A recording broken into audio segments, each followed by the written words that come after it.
Regardless of what movies or stars you are rooting for at the Oscars, one thing is for certain: the annual telecast is almost always good for a milestone moment, a stirring speech, or a memorable mishap.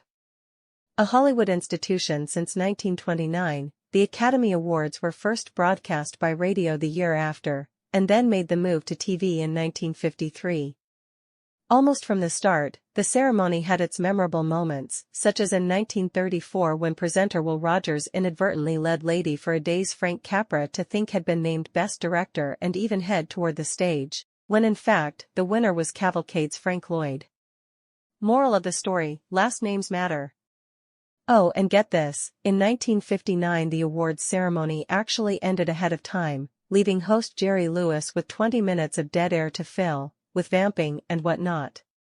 In addition to those mentioned above, TV Line is revisiting more than 24 of the show's most memorable moments, speeches, and slip-ups, from Gone with the Wind's Hattie McDaniel making history to the slap heard round the world, with a shimmying Snow White, a deeply steamy Shallow duet and one mortifying #EnvelopeGate in between.